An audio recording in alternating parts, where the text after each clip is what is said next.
What happens when a man has everything? A billion-dollar company, a penthouse overlooking Manhattan, and a beautiful, quiet wife. William Thorne had it all. But he made one fatal mistake. He believed his wife, Phoebe, was just another one of his possessions. He ignored her, belittled her, and flaunted his power, blind to the secret she carried. He never once asked about her family. He never considered who she was.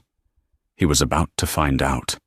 And the price for his ignorance wouldn't just be his marriage.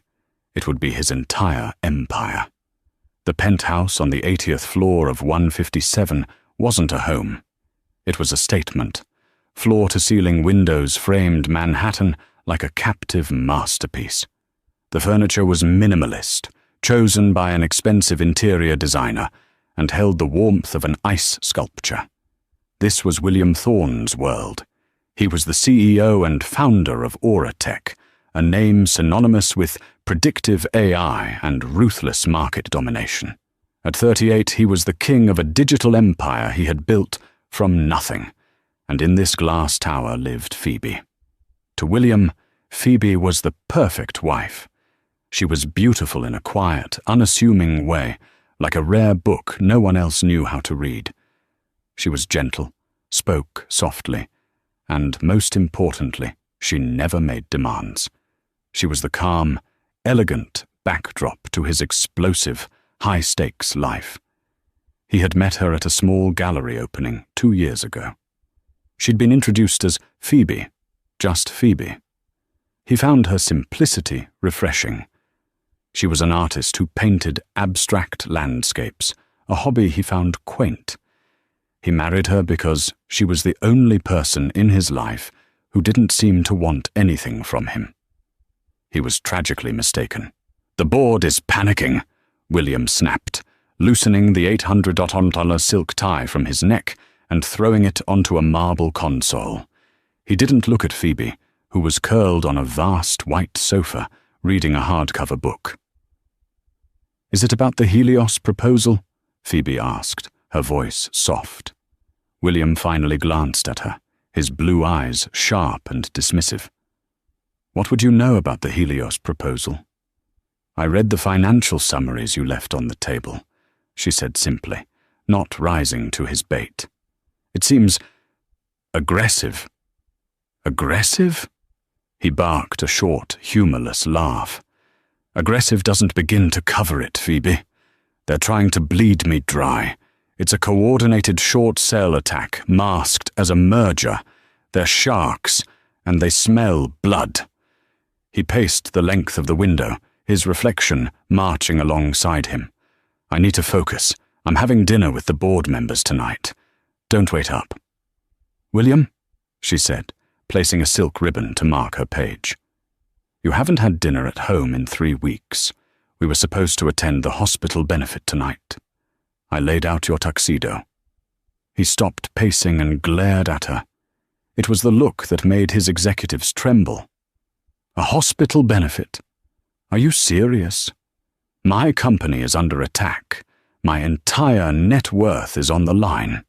And you're worried about canapes and shaking hands with old money dinosaurs. Grow up." Phoebe's face remained perfectly neutral, but her hands tightened on her book. "It's the Children's Wing benefit, William. You pledged the keynote speech. They're counting on that donation." "Let them count," he retorted. "Send them a check. Send them 10 checks. That's your job, isn't it? Manage the home life?" He gestured vaguely around the sterile, multi-million-dollar room. "Handle it." He turned and walked into his master suite, the door clicking shut with definitive, cold finality. Phoebe sat in the silence, the skyline of New York blinking mockingly at her. She heard the shower turn on, the sounds of him preparing for his next battle. She closed her book. She hadn't been reading it. She pulled her phone from her pocket, a simple, nondescript model that looked years out of date. She opened a secure messaging app with no name, just a black icon. There was one contact in it, identified only by a single chess piece, the king. She typed a message. Phoebe, he's dismissive. He doesn't see it coming. He values nothing but the company. A reply came back almost instantly. King, the validation is complete. We've seen enough. Are you certain, my dear? This is the final move. Once we start, it cannot be undone. Phoebe looked at the closed bedroom door. She thought of the past 2 years, the lonely dinners, the casual cruelty, the way he looked through her as if she were made of glass, the way he had scoffed. What would you know? She typed her reply. Phoebe. He called a children's hospital. Benefit, canapes with dinosaurs. Proceed as planned. It's time he learned what aggressive really means. She deleted the thread, powered down the phone, and placed it back in her purse. She stood up and walked to the closet, not to look at his tuxedo, but to pick out her own outfit. It was time to get dressed for a very different kind of war. The next 2 weeks were a masterclass in corporate warfare. Oratech, once the darling of the Nasdaq, was hemorrhaging. The attack was surgical. First, an anonymous report was leaked to the Wall Street Journal, questioning the validity of Oratech's key patent, the very soul of their predictive AI. The stock dipped 15% before the opening bell. William was a caged lion. He was on the phone 24/7, his voice raw from screaming at his legal team. Find the source. I want them buried. I want their families buried. This is libel. But the attack was just beginning. The entity that had made the initial Helios proposal now revealed itself to be Helios Dynamics, a shadowy private equity firm with impossibly deep pockets. They initiated a hostile takeover bid, offering a laughably low price per share that simultaneously insulted William and signaled to the market that Oratech was wounded. He's not eating, Phoebe said, quietly into her burner phone, standing on the penthouse terrace, the wind whipping her hair. He hasn't slept in what looks like 48 hours. He's furious. He thinks he can fight this. Let him. The voice on the other end, her father's voice, was calm as a frozen lake. Pride is the anesthetic that dulls the pain of a fatal wound. The second phase begins tomorrow. We'll target his board. The next day, 2 of William's most loyal board members, men he'd golfed with for a decade, abruptly resigned. They had been visited by representatives of Helios Dynamics and shown something that made them liquidate their stock options and run for the hills. Traitors! William roared, smashing a crystal glass against the wall of his home office. Phoebe flinched, not at the sound, but at the predictability of it all. William, you need to rest, she said, standing in the doorway. You're burning yourself out. Maybe you should consider the offer. You could still walk away with billions. He spun around, to his face a mask of rage and exhaustion. Walk away. Walk away. This is my company. I built it from a garage. You don't walk away from your life. What is wrong with you? Why are you so calm? This is your life too. This penthouse, your clothes, your ridiculous art. It's all funded by that company. Show some damn concern. I am concerned, William, Phoebe said, her voice chillingly steady. I'm concerned you've surrounded yourself with people who only tell you what you want to hear. I'm concerned you've forgotten how to listen. Listen to what? He sneered. Listen to you. You want to give me painting tips, or should I ask your family for advice? Oh, that's right. You never talk about them. What did your father do? Was he a postman? A baker? I bet he was a good, simple man. I bet he'd be terrified by all this. It's too big for you, Phoebe. Just go to a spa. Go buy a new purse. Let the men handle this. He turned back to his desk, dismissing her. Phoebe stood in the doorway for a full minute. A postman. A baker. She thought of her father, the man Forbes had nicknamed The alchemist, before he'd vanished from public life. The man who regularly had presidents and prime ministers on a private line. "You're right, William," she said, so softly he barely heard it. "This is too big for me. I'll go buy a purse." She left him in his office, a king reigning over a crumbling castle. She went to her room, but not to shop. She pulled out a fresh set of clothes, not the soft cashmere sweaters William liked, but a sharp, black sheath dress and stiletto heels. She had a meeting to attend. She met her father's COO, a man named Julian, at a private lounge in the Baccarat Hotel. Julian was technically the CEO of Helios Dynamics. "He's arrogant to the last, Miss Vance," Julian reported, handing her a tablet. "He's trying to secure a counterloan from Morgan Stanley, but we've already tied up that line of credit. He's trapped. He just doesn't know it yet." "Good," Phoebe said, her eyes scanning the data. "He's holding an emergency shareholder meeting on Friday to try and rally support. He's going to fail. I want you to leak to Bloomberg that a mystery bidder has emerged, one with a much higher valuation. It'll cause a panic sell-off of the remaining loyalists who think they can cash out before Helios takes over." Julian nodded, impressed. "Your father said you had a keen mind for this. He wasn't exaggerating."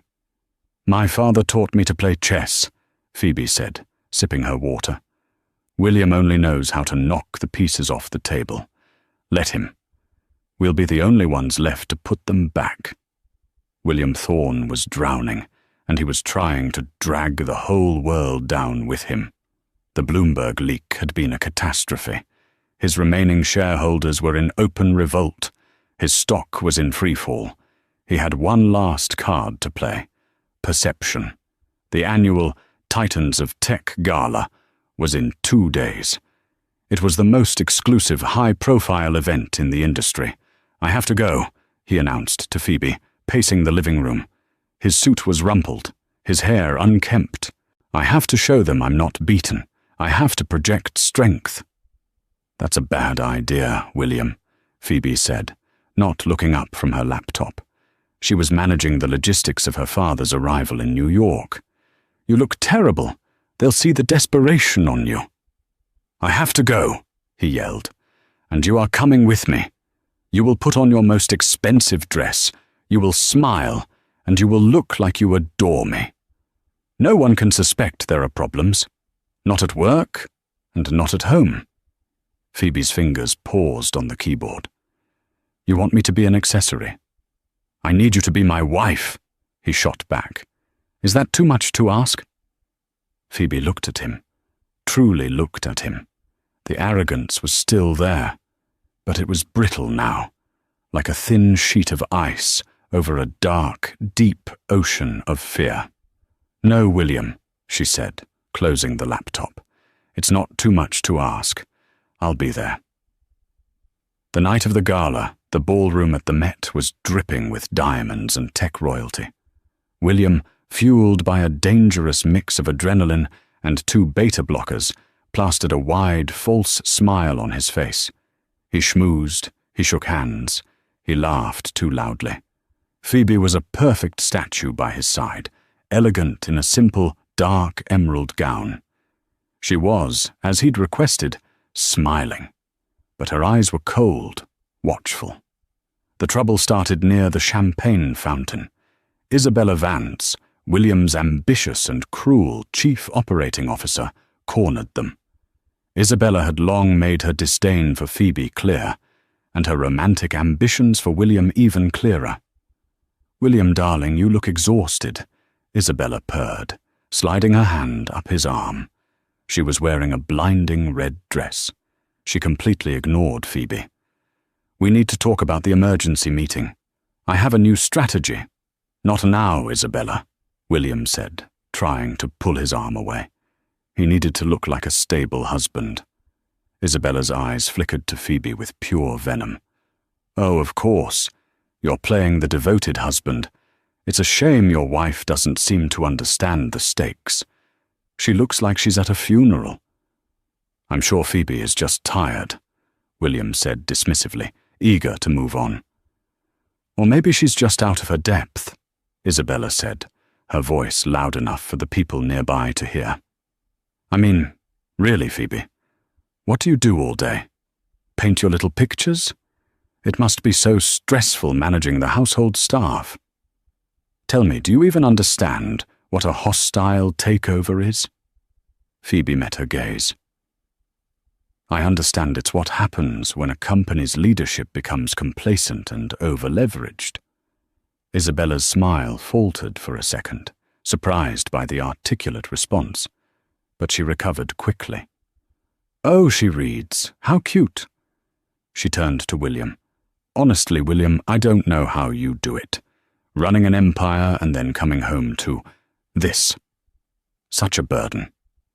And then, in a move of calculated malice, Isabella tripped, sloshing the entire contents of her champagne flute all over the front of Phoebe's emerald dress. Gasps rippled through the onlookers. Oh my goodness! Isabella shrieked, pressing a hand to her mouth in mock horror. I am so clumsy. Look at that. It's completely ruined. Then again, she whispered, leaning in close. It was a rather simple dress, wasn't it? Don't worry, I'm sure William can buy you a new one. The entire circle was silent, watching. This was Phoebe's breaking point. This was the moment William, her husband, would finally step in and defend her. Phoebe looked at William. His face was white with fury. He grabbed Phoebe by the elbow, his fingers digging into her skin like claws. He dragged her away from the crowd, hissing into her ear. Are you happy?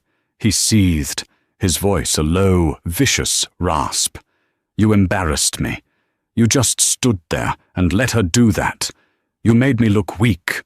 Why do you always have to be so useless? Can't you do one thing right? Phoebe stopped dead, pulling her arm from his grasp. The pain in her elbow was nothing compared to the cold, hard clarity that settled over her. She looked at the man she had tried to love, the man she had given 2 years of her life to. He hadn't defended her. He had blamed her. He had called her the embarrassment. You're right, William, she said, her voice devoid of all emotion. I am done embarrassing you. Good. Go to the ladies' room, clean yourself up, and get back out here. We're not leaving until I've spoken to the Chen brothers. No, Phoebe said. William blinked. What? No, I'm not cleaning myself up. I'm not getting back out here. I'm leaving. Don't be dramatic, Phoebe. You, she corrected, have a gala to attend. I have a phone call to make. She turned and walked. Not toward the restrooms, but straight toward the grand marble staircase, her head held high, the dark stain of champagne like a badge of honor on her dress. Phoebe, get back here! Phoebe! William hissed, afraid to cause a bigger scene. She didn't look back. She walked out of the Met, into the cool night air, and got into the first taxi she saw. The king in the ballroom had just made his final, fatal move. The Queen had left the board. The taxi ride back to the penthouse was silent. Phoebe didn't cry. She was long past tears. She was in the cold, calm, productive stage of rage. When she arrived, the penthouse felt different. It was no longer her gilded cage. It was just a place she was visiting. She walked straight past the $1 million art and the sterile white furniture and went into her dressing room. She didn't pack her clothes. Her father's staff would retrieve those later. She packed a small go-bag she'd had hidden for 6 months, her burner phone, a set of encrypted hard drives, a passport with her real name on it, Phoebe Vance, and a single photograph of her and her mother, taken years ago at their home in Lake Como. She walked into William's home office, the place he'd called her useless. She sat in his $10,000 ergonomic chair and turned on her burner phone. She made the call. It was 11:30 p.m. Her father picked up on the first ring. Arthur Vance, His voice was deep, cultured, and held the unmistakable authority of a man who owned islands. "Dad," Phoebe said. There was a pause. The shift in her tone was all he needed. "What did he do?" Arthur asked. The calm in his voice was terrifying. It was the calm of a hurricane's eye. "He let his COO humiliate me. He let her pour champagne on me in front of hundreds of people. And then he blamed me. He called me useless. He said I embarrassed him." Silence. The line crackled faintly. "Julian," Arthur said, speaking to someone in the room with him, "liquidate the remainder of the B-round fund. I want all assets converted to cash by 1 a.m., New York time. Scorch the earth. I don't care what it costs." He came back to Phoebe. "Are you out of the house?" "I'm in his office," Phoebe said. "Leave. Now. A car is waiting for you at the service entrance. It will take you to the Carlisle. Your security team is on the 40th floor. I will be in New York in 6 hours." "Dad, the board meeting is Friday," Phoebe said. "That's 36 hours from now." "No," Arthur said. "The board meeting is tomorrow at 9 a.m. He just doesn't know it yet. Julian is triggering the emergency acceleration clause in our acquisition contract. William Thorne's reign as CEO will be over before he's had his morning coffee." "Good," Phoebe said, a single hot tear finally tracing a path down her cheek. She wiped it away angrily. "I'm on my way." "Phoebe," her father said, his voice softening for just a fraction of a second. "You did well. You gave him a chance. He failed. Now you will do what you were trained to do. You will end this, and you will show him exactly who you are." "I will," she said. "I'll see you in the morning, Dad." She hung up, wiped the phone, and dropped it into a glass of water on William's desk, short-circuiting it completely. She took one last look around the penthouse. It already felt like a stranger's home. William stumbled in at 2 a.m., drunk and furious. "Phoebe!" he bellowed. Silence. "Phoebe!" He stalked through the penthouse. Her closet was full. Her studio was untouched. He frowned. She was probably staying with one of her art friends. Fine, let her sulk. He had bigger problems. His phone buzzed. It was an email from his legal counsel. It was time-stamped 2:01 a.m. Subject: urgent. Emergency notice of accelerated vote. "William, I don't know how this is possible. Helios Dynamics has just invoked a key man risk clause in their last filing, citing your erratic public behavior, the gala, no doubt, and the resignation of the board members. They've consolidated a 51% voting majority by buying out the remaining institutional investors in a private, after-hours block trade. They've called an emergency meeting. It's not on Friday. It's tomorrow, 9 a.m. at our headquarters. William, they have the votes. They're not coming to negotiate. They're coming to take the company. Be ready." William dropped the phone. The blood drained from his face. 51%. It was over. He had lost. In a single night, while he was drinking champagne and yelling at his wife, he had lost everything. He sank to the floor, the skyline of his city mocking him. "No, no, no, no," he called Isabella. "Isabella, they took it. They got 51%. "What?" Isabella's sleepy voice turned sharp.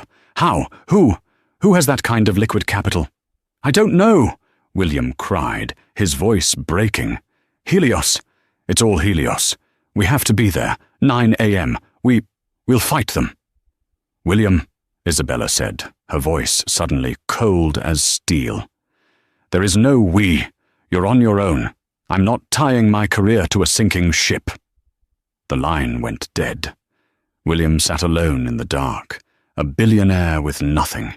He didn't even notice his wife was gone. The 9 a.m. meeting at the Auratech headquarters was less a meeting and more a funeral. The 50th floor boardroom was tense. The remaining shell-shocked board members, those who hadn't already resigned, were present. William Thorne sat at the head of the table, a position he clearly wouldn't hold for much longer. He looked like a ghost. He wore the same suit from the gala, now hopelessly wrinkled. He hadn't slept. He hadn't showered. Isabella Vance was there, seated as far from William as possible, already looking like she was interviewing for her next job. She was furiously texting, likely to recruiters, trying to spin this disaster. "Where are they?" one board member, a man named Robert, muttered, checking his watch. It was 9:02 a.m. "This is a disgrace," William said, his voice a hoarse whisper. "To be clear, I will be fighting this hostile, predatory action with every legal tool at my disposal. This is a theft, plain and simple." "You have no legal tools, William," Isabella said icily, not looking up from her phone. "You're leveraged to the hilt. You are the key man risk. You did this to yourself." Before William could retort, the grand double doors of the boardroom swung open. It wasn't a team of lawyers from Helios Dynamics. It was one man.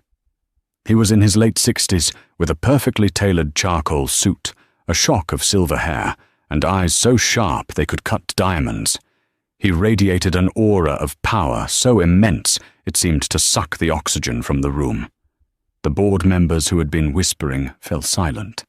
William didn't recognize him. "Who the hell are you? This is a private meeting. Security."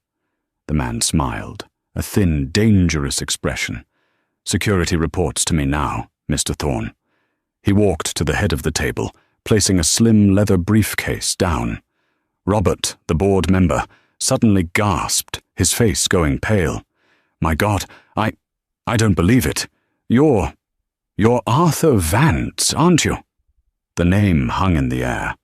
Arthur Vance, the alchemist, the reclusive, legendary multi-billionaire who had built and sold 3 separate tech empires before disappearing from public view a decade ago. He was a myth, a ghost who was rumored to pull the strings of the global economy from a private island. Isabella Vance's head snapped up from her phone, her eyes wide with a mix of awe and terror. She shared his name, but she was a different, inferior species entirely. "I am," Arthur said simply. "I apologize for my lateness. I was finalizing the transfer.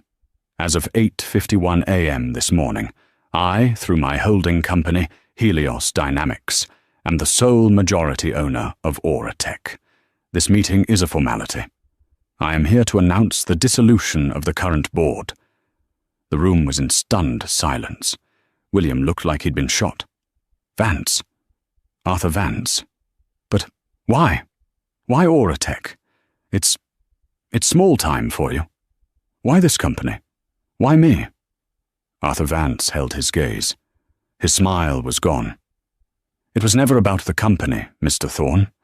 Auratech is a rounding error on my balance sheet. It was a useful asset to acquire, but that wasn't the reason. No, this was a family matter." William was completely lost. "Family? I don't know you." "No," Arthur agreed. "You don't. You were so busy building your little empire, you never bothered to ask, did you?" "Ask what?" William pleaded, his voice cracking. The boardroom doors opened again. In walked Phoebe. She was not the simple, quiet wife from the penthouse. This woman was transformed. She wore a bespoke, dark, navy blue power suit that was clearly worth more than a car. Her hair was pulled back in a sleek, severe chignon. Her makeup was flawless and severe. She wore stiletto heels that clicked with authority on the marble floor. She looked like the woman who owned the building, not the woman who was kept in it. She walked calmly to Arthur Vance's side. William stared, his jaw slack. "Phoebe! What? What are you doing here? I told you. Get out! I've lost everything. You can't be here." Isabella looked at Phoebe, then at Arthur Vance, then back at Phoebe. The shared name, Vance slammed into her like a freight train. "Oh, no," Isabella whispered, her face turning sheet white. "It's not possible." Phoebe looked at her husband. Her eyes were not sad or angry. They were the eyes of a CEO looking at a failed investment. "Hello, William," she said, her voice clear and carrying across the room. William pointed a trembling finger from Phoebe to Arthur. "You... Vance... Phoebe... What is this?" Arthur Vance placed a protective, proud hand on Phoebe's shoulder. "Mr. Thorne," Arthur announced to the room, "allow me to formally introduce my daughter, Phoebe Vance. The real reason we are all here today." The silence that fell over the boardroom was absolute. It was the sound of careers ending, of a paradigm shifting, of a man's entire reality being detonated in a single moment. William Thorne's face cycled through a spectrum of disbelief, confusion, and dawning abject horror. He looked at Phoebe, his quiet, simple artist wife, and then at Arthur Vance, the most powerful and ruthless businessman on the planet. The pieces, all the little moments, began to click into place with sickening clarity. What would you know about the Helios proposal? Was your father a postman? A baker? You're embarrassing me. Daughter? William choked out the word. She's... your... daughter? She is, Arthur said, his voice dripping with contempt. The heir to my entire estate, the sharpest mind I have ever had the pleasure of teaching.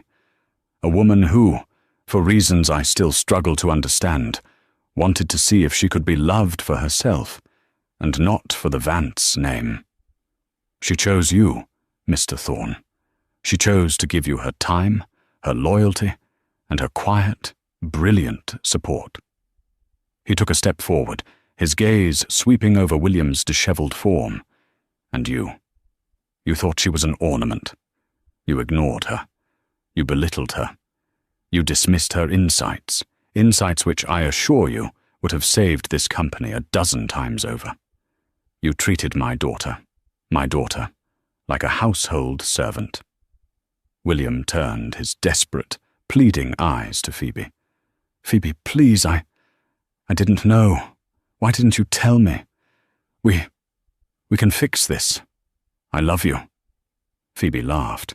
It was not a pleasant sound. It was sharp, brittle, and utterly devoid of humor. "Love?" she said. "You don't love me, William. You loved my silence. You loved that I was uncomplicated. You loved that I never challenged your fragile, massive ego. You loved that I was a mirror that only reflected what you wanted to see. But you made a mistake. You thought I was a mirror, but I was a one-way glass, and my father and I were on the other side, watching you, taking notes, and waiting for you to show us who you truly were." She stepped forward, taking her place at the head of the table. William was still in the chair, but he seemed to have shrunk. "The Helios proposal," Phoebe continued, her voice resonating with cold authority. "That was my 2-year anniversary gift to you. I drafted the initial terms. I was testing you, to see if you'd see the genius in the, admittedly aggressive, merger strategy.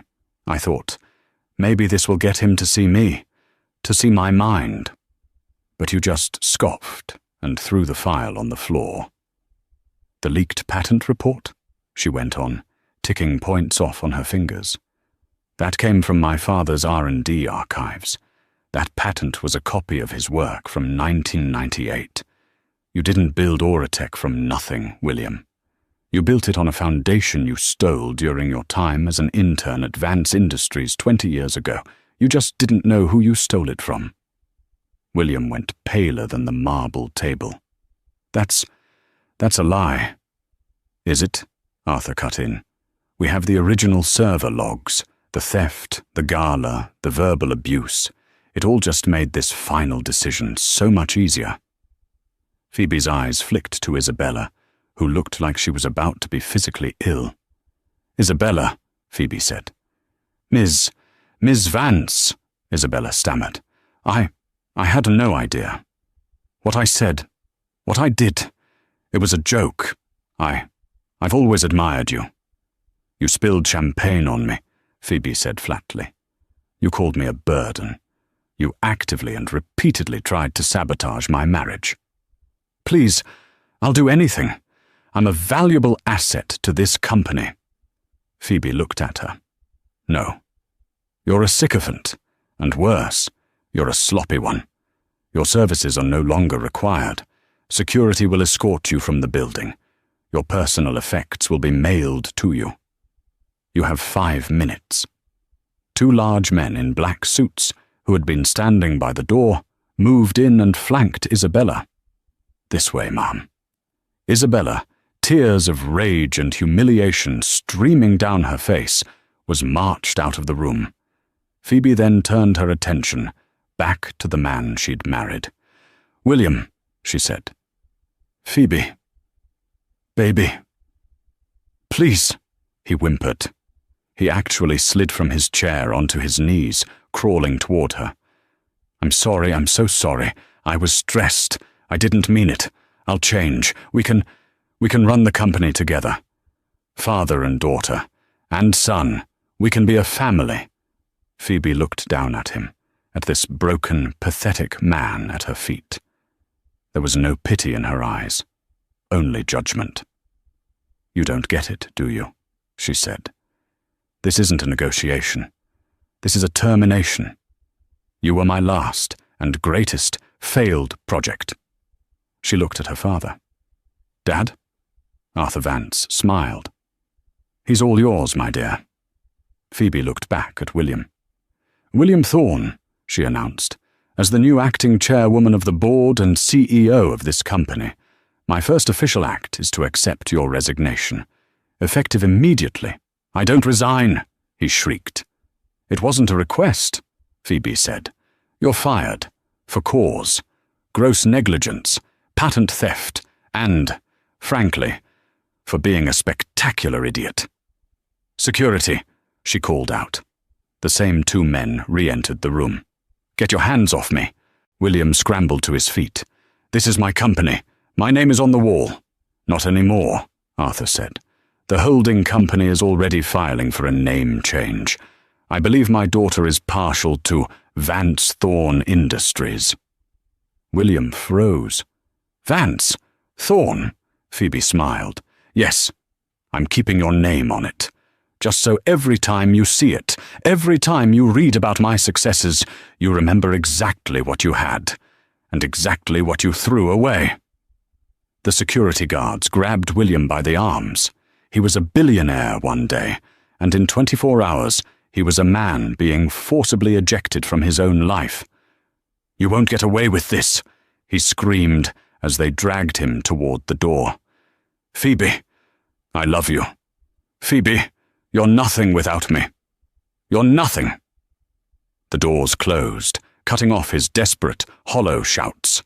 The echo of the boardroom doors slamming shut on William's final, desperate cry.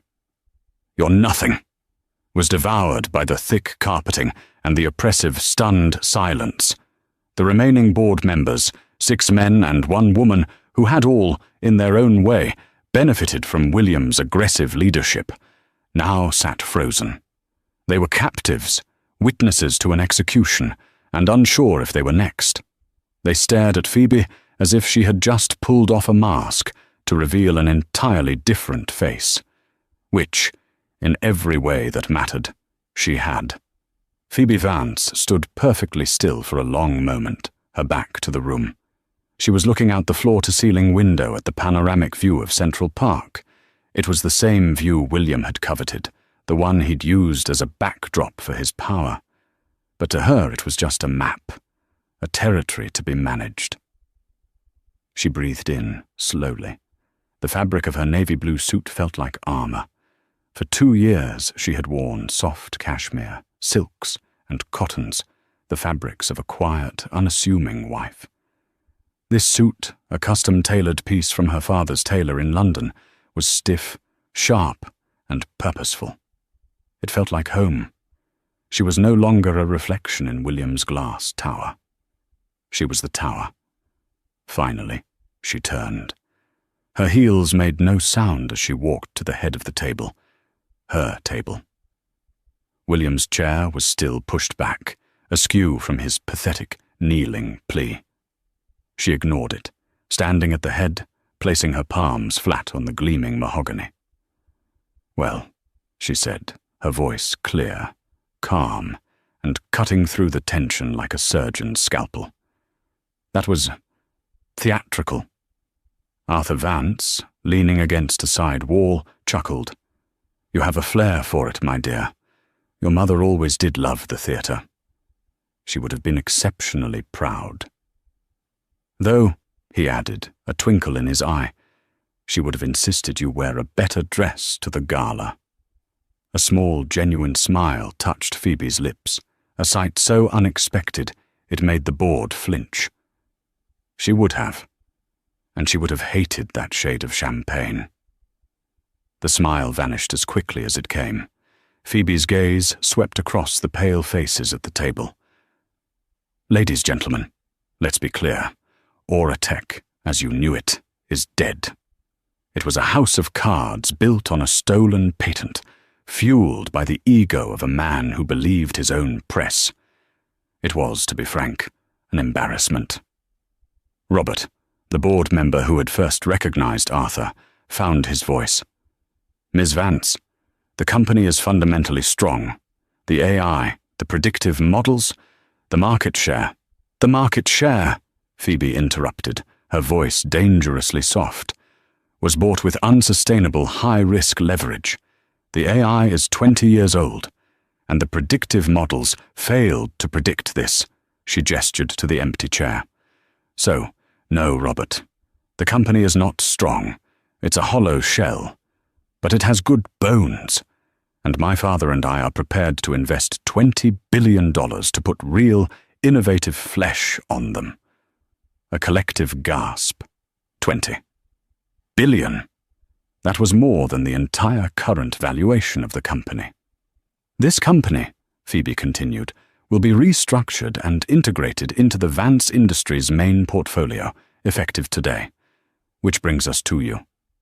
She began to pace, slowly, behind the row of chairs. "You all have two options. Option 1, you tender your resignations, effective immediately. Your stock options, which as of my father's acquisition are now worth triple what they were yesterday, will be vested in full. You can walk away very, very wealthy and quiet men and women. I will consider it a fair price for your silence and cooperation." She stopped behind a portly man named David. "Option 2, you stay. But if you stay, you no longer work for William Thorne. You work for me, and my standards are not his. I do not want yes men. I do not want sycophants. William surrounded himself with mirrors. I am hiring architects.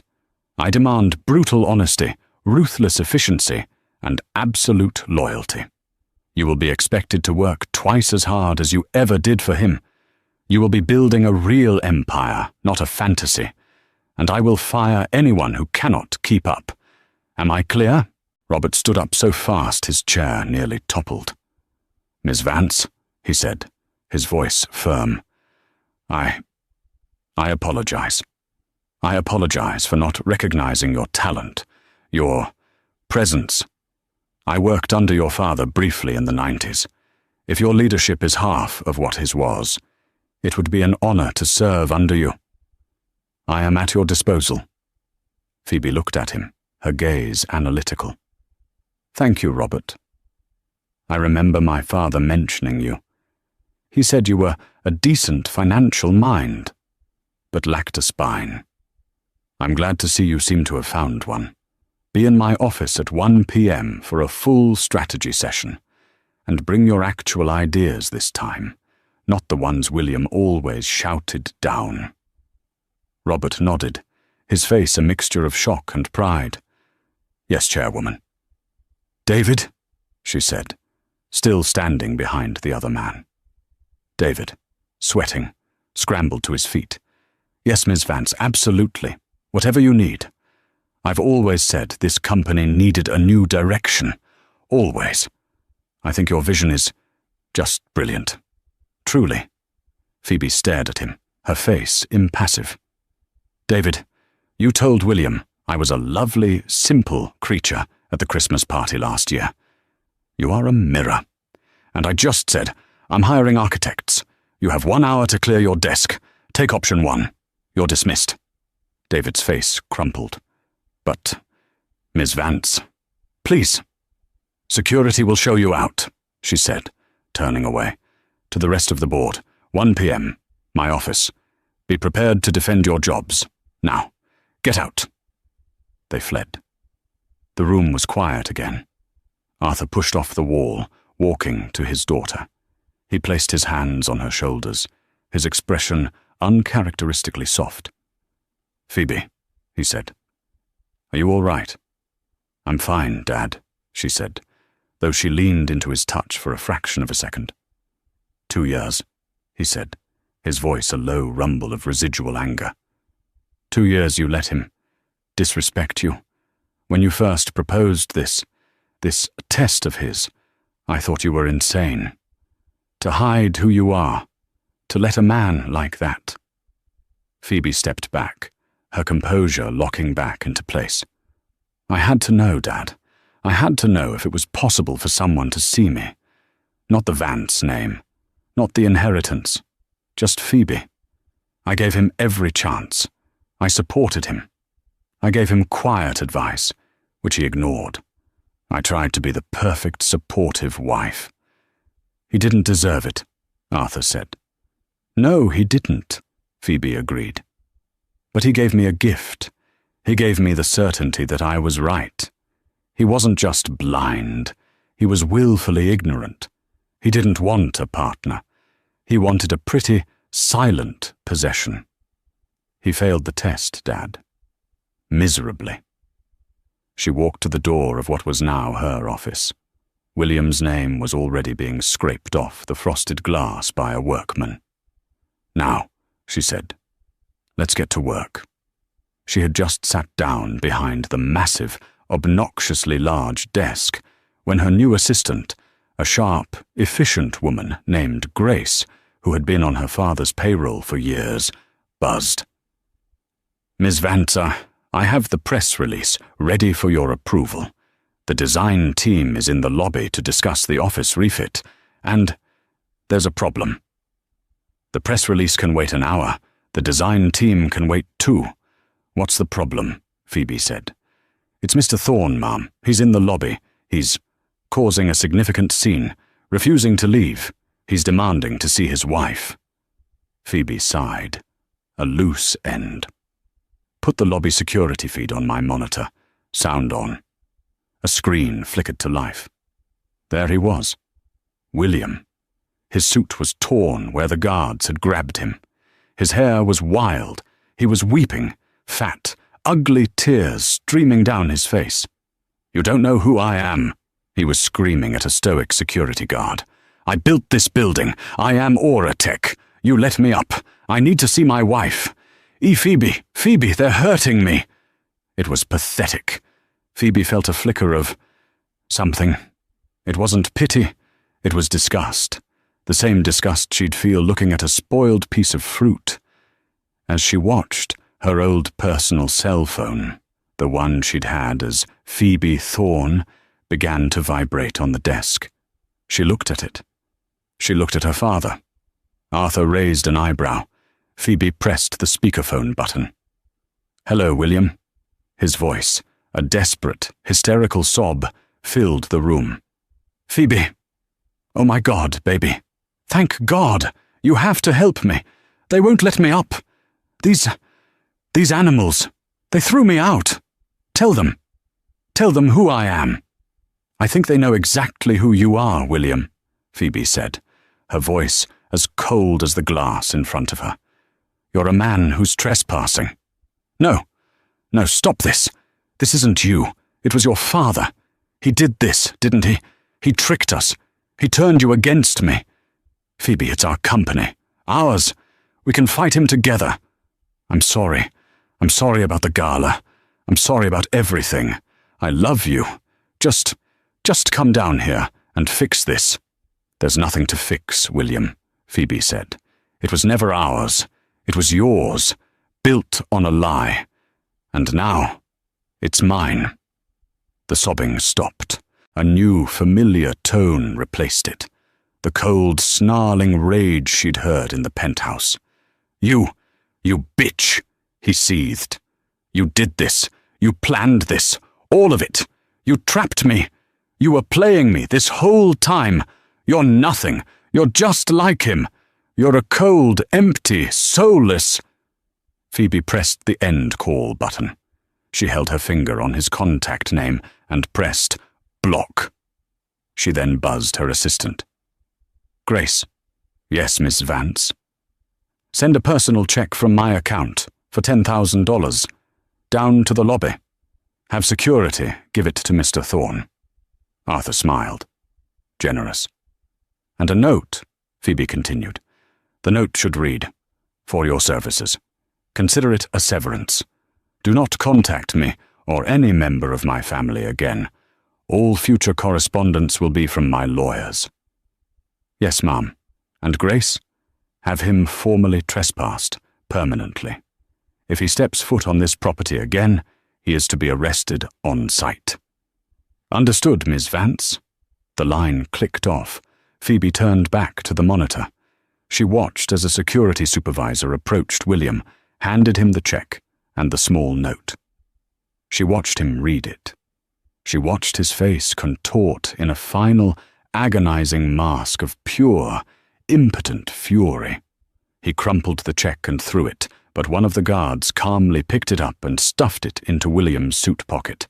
Then they guided him, firmly, out the revolving doors and onto the sidewalk. A king, now a jester, banished from his own court.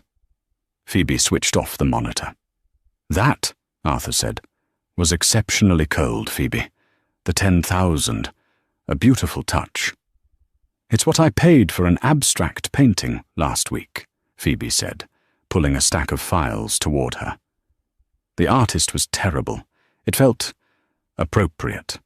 A transactional fee for a transactional man. She looked at her father. "He'll tell this story for the rest of his life. But he'll tell it as if he was blindsided by a corporate shark. He'll never, ever understand. He wasn't destroyed by a billionaire. He was destroyed by a marriage he was too arrogant to be present in." The intercom buzzed again.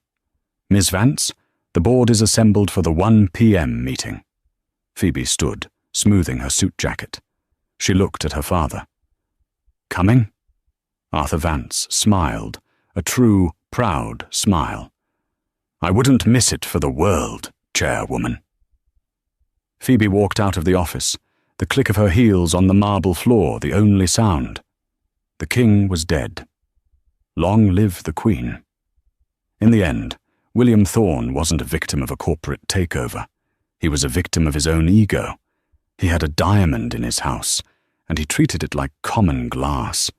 He was so busy looking at the skyline, at his own reflection in the windows, that he never bothered to look at the brilliant, powerful woman sitting right next to him. Phoebe didn't just take his company. She took back her life, her name, and her power, proving that the quietest person in the room is often the most dangerous. This story is a powerful reminder. Never underestimate anyone.